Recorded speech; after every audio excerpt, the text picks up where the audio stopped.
going to read specifically from a letter. I'm going to read the whole thing because I think it's important to have this, this letter read. And this comes from Hank Adams. And for those of you that don't know Hank Adams, we did a memorial episode on him. He died, several years ago in 2020. And this is a Facebook post that he wrote on December 14th, 2020. It was like maybe a couple of weeks before he had passed away. And it was sort of a last will and testament of Hank Adams. And Hank Adams, if you don't know who he is, he was a preeminent Red Power activist. He was Red Power before AIM was Red Power. He went to the March on Washington with the Poor People's Campaign under Martin Luther King Jr.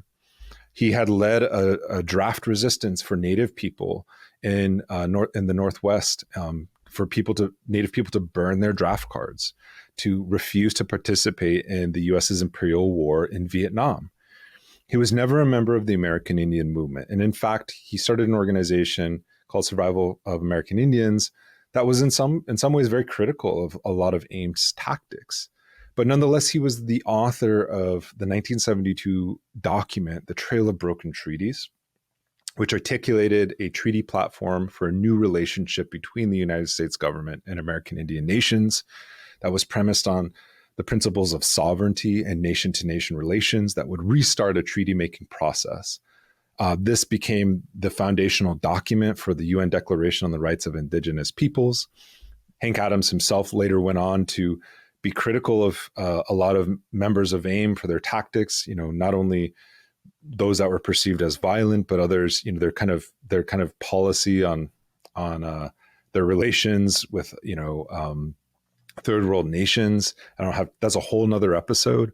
But suffice it to say is this man was around. He lived this history. He had encyclopedic knowledge of these movements, and himself was, I wouldn't say he was objective, but he wasn't a sort of AIM acolyte, right? He was somebody who operated within that context at that particular time, but he wasn't necessarily somebody who would go out and just defend AIM at the drop of the hat. And in many ways, he criticized a lot of AIM's tactics, and also he criticized a lot of people that AIM recruited. AIM recruited a lot of pretendians, and this is a whole nother story. But I'm just trying to give this background on who he is and why this kind of last one of his final posts on Facebook is so important and so critical to this particular case. And I don't have time to get into every claim that he makes in this particular podcast. It's something that I do want to continue in a future podcast to kind of break apart some of these claims so that we get a thorough understanding of this particular timeline and this particular history. So he's writing, he's responding on December 14th, 2020.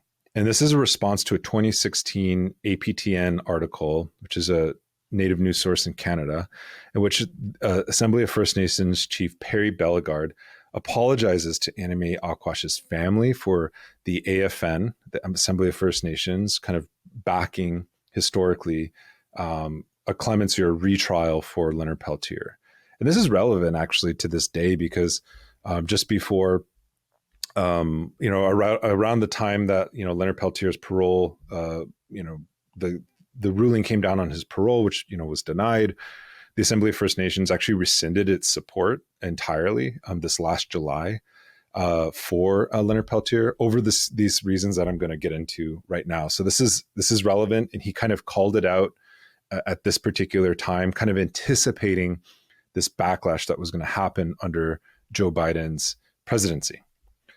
So he writes, intellectually dishonest hate monger Paul Demain, who is a Native journalist who kind of broke this story back in the 1990s, has reignited his campaign to assure denial of any executive clemency to Leonard Peltier, who's 76, at any time before Leonard's next scheduled parole hearing in year 2024, which just happened, with a continued misuse and abuse of the December 1975 gunshot death of Anime Pictou Aquash and the unconscionable exploitation of Anime Pictou Aquash's children.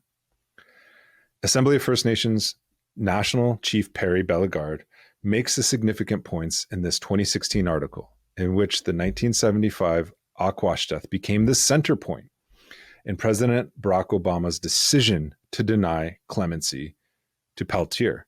Quote, I regret that my statement caused some hurt and pain, and I apologize for the pain I caused her, Denise Maloney Pictou, and her family, said Bellegarde. That wasn't my intent. And Denise Maloney Pictou is Anna Mae's daughter.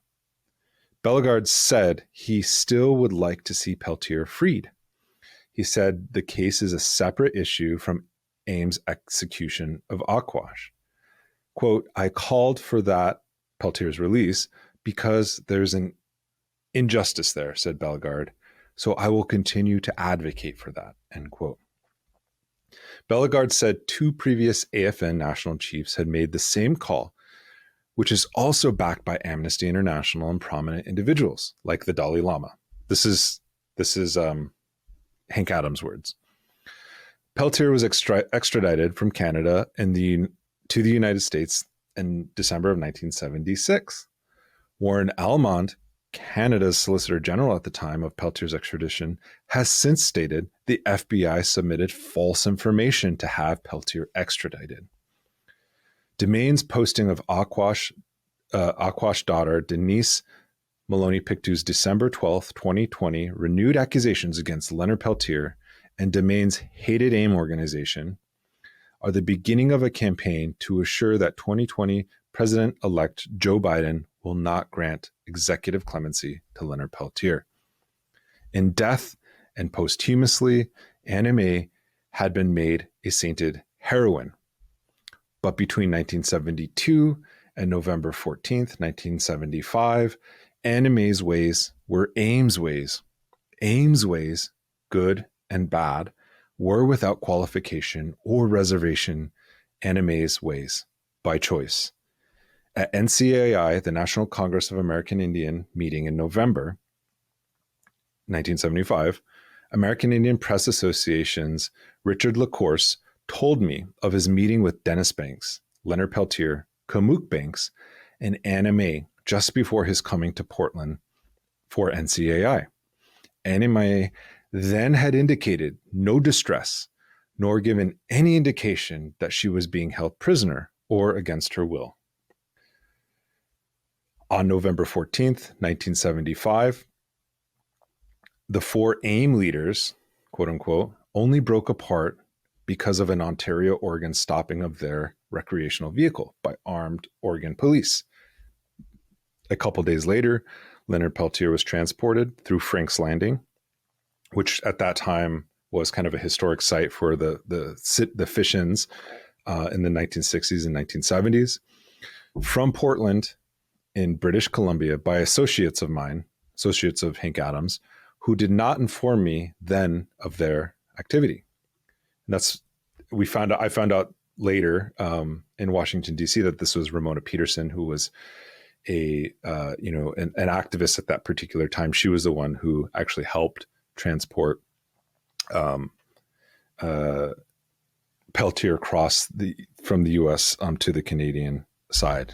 So she helped him cross the border, essentially. So she was with him at that time. And that's important because according to the state's theory of the case, he was giving orders to basically have Anna Mae Aquash assassinated and accusing her of of being an FBI informant, etc. But how could he, when he was like literally incommunicado with these associates of Hank Adams? That's the point he's trying to make here. So to continue on, quote, he spent the next month in the locale he was taken to and remained incommunicado with U.S. colleagues until later, at least until he traveled to Small Boys Camp in Alberta, Canada. That is where the RCMP and FBI picked up Leonard, long after Anna Mae Aquash's death in the second week of December of 1975. Memorandum in the FBI's Denver office, dated as early as December 19th, 1975, which I just quoted, disclosed Anna Mae Aquash had been killed, although the FBI would feign ignorance of the death and the corpse's identity for more than the next 3 months. The December 1975 memos identified the killers as, quote, John Boy Graham, Arlo Looking Cloud, and Theda Nelson Clark, although none of the three were indicted through the next 28 years. And in fact, as a side note, Theda Nelson Clark never stood trial and was never formally, charged with these murders. To continue on with Adams' post, the Looking Cloud trial was held in December of 2004. Graham's in 2010, lapses of 29 and 35 years, respectively. Theda Nelson, a likely FBI informant in December of 1975, on mental competency findings, did not go to trial. Clark died at age 87 in 2011. That's a huge claim, by the way, something I don't really have time to get into here. Maybe in a future podcast episode, I'll do that. Or maybe I can post some links to some other audio that have been done by people who've actually researched that particular claim. To continue on, although a lead prosecutor opened the Leonard Peltier trial in Fargo, North Dakota on March 16th, 1977, declaring, quote unquote, AIM is not on trial, both AIM and Leonard Peltier were made the main defendants in the 2004 and 2010 trials for the killing of Anime Aquash. If there was ever a case where all parties, prosecution, defense, and all witnesses acted in friendly collusion to convict undefended and absent non-parties, first, Leonard Peltier, second, the American Indian Movement, the Looking Cloud and Graham trials were such cases. The fodder for the trial's conspiratorial claptrap largely was wrung from the minds and imagination of Paul Demain in his relentless vendetta against AIM leaders and most creatively against Leonard Peltier. Here's Paul Demain in his own words.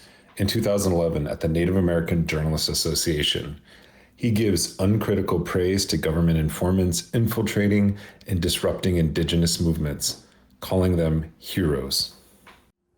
I think our neighborhood snitch is what everyone needs, and we need to support him. That's the grandmother that calls up and says, my uncle is raping my granddaughter, and tells on him. And it's the person that calls in and says, there's a crack house over here that are killing our kids. Okay? We need snitches and rats, and they're my heroes. Many of his unsubstantiated claims were rejected by author Stephen Hendricks when writing his 2007 book, The Unquiet Grave.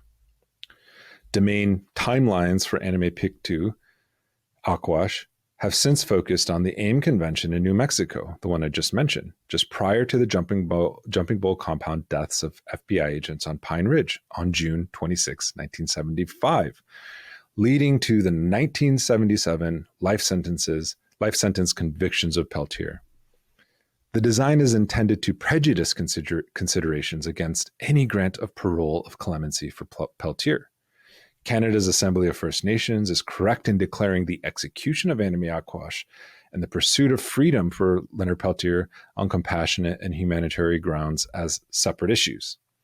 They are correct in continuing their support for executive clemency through both offices of both the Canadian Prime Minister and the U.S. President, which, of course, they've just rescinded, as I mentioned earlier, and continuing.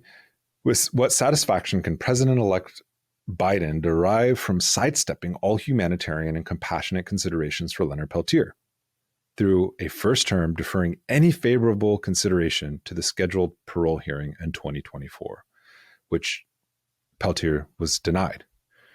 The Pardons Office of a bureaucratic and prejudiced Justice Department housing the FBI has already failed the last four presidents of the United States in this matter.